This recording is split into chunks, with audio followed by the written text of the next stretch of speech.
I'm going to go through attraction marketing, and I've got a very definite agenda for you here today.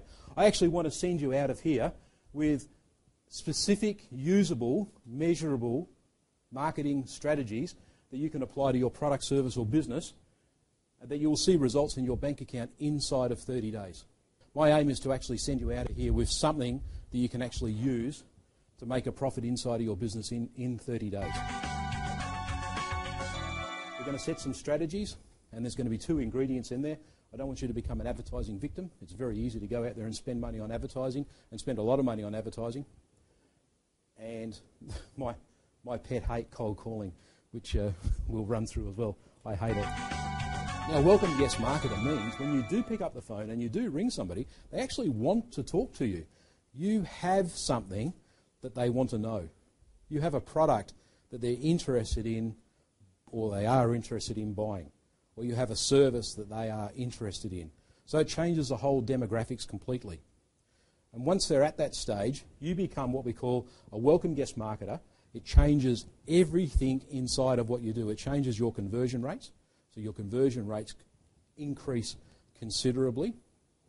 It changes your referrals, your ability to create joint venture partnerships with people. It increases your profitability with them as well, because you're no longer competing maybe on a price basis. You're not giving away as much to actually get that business, because you have something now that they want at that particular time. So you need to implement something that will get you to the stage of becoming a welcome guest marketer.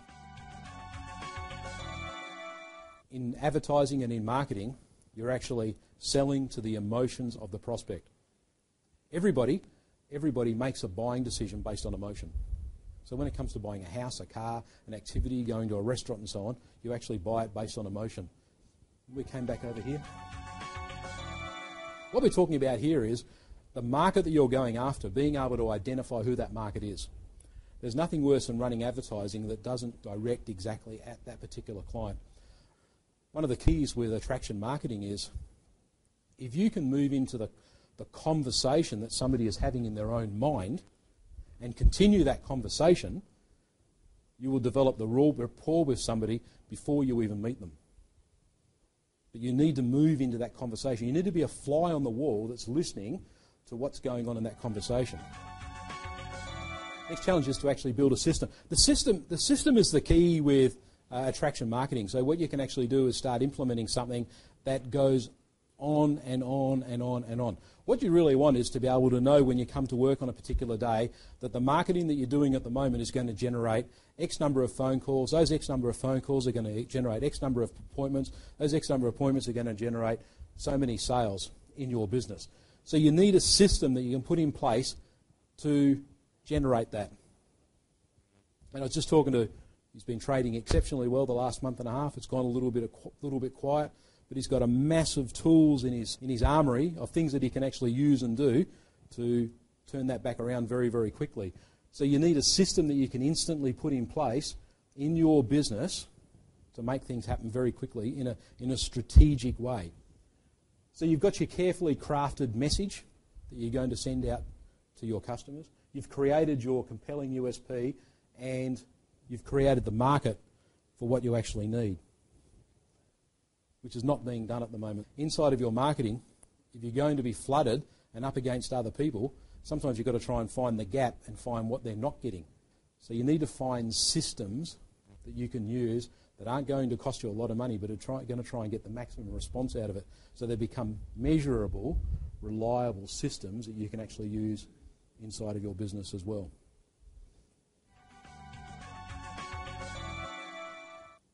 What you have to do in that area is peel the onion. It's the old peel the onion. Quite often the excuse given is not the real reason. And it very rarely is. Until you get rid of 1, 2, 3 or 4 layers, the excuse given for not wanting to make a buying purchase decision is not the real one. It's about 4 or 5 deep until you get to the real reason. Oh, it's too expensive. We haven't got time. Right here, all the excuses are not really what's going on. When you start digging down deeper, you'll quite often find, I'm not in charge of that buying decision. That buying decision's taken out of my hands. Sometimes there's ways of doing it, but you've got to dig really, really deep to find why they won't make that buying decision. And every product we sell, I'll guarantee you now, the first objection that's given is not the real one. All advertising, all marketing is exactly that. It's all about what's in it for me, the old Whipham statement, what's in it for me.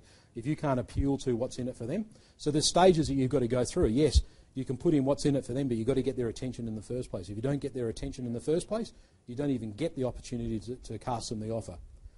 And once you cast them the offer, you've got to reinforce it. If you can't reinforce it, so if you haven't gone that far, then you can't give them the guarantee that ties in the offer, and you can't reinforce that as well. Then you don't even get the opportunity to close them. So there's steps that you have to take them through. If you miss out any of the steps, you fold the deal. What you've got to think about there is the advertising that you're trying to do to the market that you're going after. If you use a kitschy style advertising, is it almost a bait and switch? Or is it something that's seriously going to get their attention? Think about reading a newspaper. Newspapers, magazines are the best in the world at it.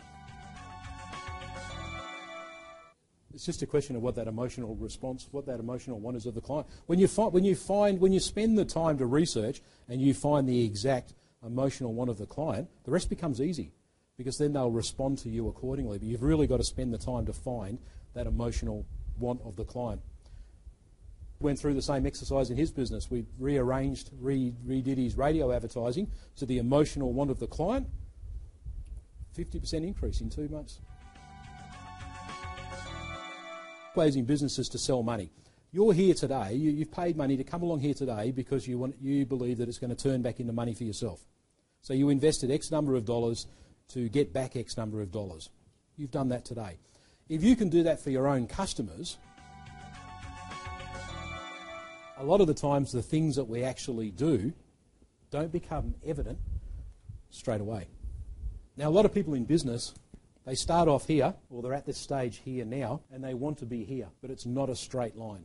You do a lot of work, you do a lot of testing, exploring, rapport building, association building, getting referrals, testimonials, building your guarantees, doing all those things that we went through today, but that takes time. And you might get sometimes small increases in your business, but eventually you get to the stage where you start to get that real snowball effect. What you generally find is people that don't understand this J-curve effect will go through, they'll try this, they'll try that, they'll try something else, and they'll do all these things. And they start getting to this stage here and they think, oh, it's too hard, I give up. So what they do is they go back to the beginning again and they try something else. You know, the next shiny object type thing, instead of persisting at where they're at. But what it is, they're actually at this stage here where they're starting to reap the rewards of all the work they were doing. And this J-curve effect is not only in business. There's many instances where you can actually apply this J-curve to things that you actually do.